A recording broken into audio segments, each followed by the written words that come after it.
Combination of resistors ಹೇಗಿರುತ್ತೆ. ನಾವು let me consider 3 resistors here and name it as R1, R2 and R3.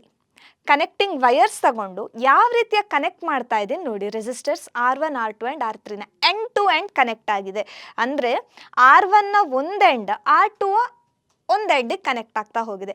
ಅದೇ R2 ಮತ್ತೊಂದು end R3ಯ ಇನ್ನೊಂದು ಎಂಡಿಗೆ connect ಆಗ್ತಾ ಹೋಗಿದೆ. ಸೊ ಎಂಡ್ ಟು ಎಂಡ್ ರೆಸಿಸ್ಟರ್ಸ್ನ ಕನೆಕ್ಟ್ ಮಾಡಿದ್ದೀನಿ. ಆ ಎಂಡ್ ಟು ಎಂಡ್ ಕನೆಕ್ಟ್ ಮಾಡಿದ್ರೆ we are going to call it a series combination of resistors. Now with the help of connecting wires let us connect it.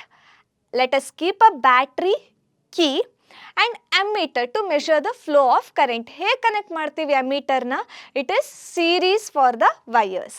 And potential difference ಎಷ್ಟಿದೆ ಆ ಸರ್ಕ್ಯೂಟಲ್ಲಿ ನೋಡೋದಕ್ಕೋಸ್ಕರ V need a device that is nothing but volt meter. Voltage ಅಥವಾ potential ಡಿಫ್ರೆನ್ಸ್ನ measure ಮಾಡೋದಕ್ಕಿರುವಂಥದ್ದು. ಅದನ್ನ ಹೇಗೆ connect ಮಾಡ್ತೀವಿ? It is parallelly to the ends of the resistors. So this is how we represent series of resistors in a circuit diagram. Dear students, ಈಗಷ್ಟೇ ನೀವು ನೋಡಿರುವಂತಹ concept ಅನ್ನ ಪೂರ್ತಿಯಾಗಿ ತಿಳ್ಕೊಬೇಕಾ? ಇದೇ ರೀತಿಯಾದ ಮತ್ತಷ್ಟು ಇಂಟ್ರೆಸ್ಟಿಂಗ್ ಕಾನ್ಸೆಪ್ಟ್ಸ್ ಅನ್ನ ನೀವು ಕಲಿಬೇಕಾ? ಹಾಗಾದ್ರೆ ಇನ್ಯಾಕೆ ತಡ?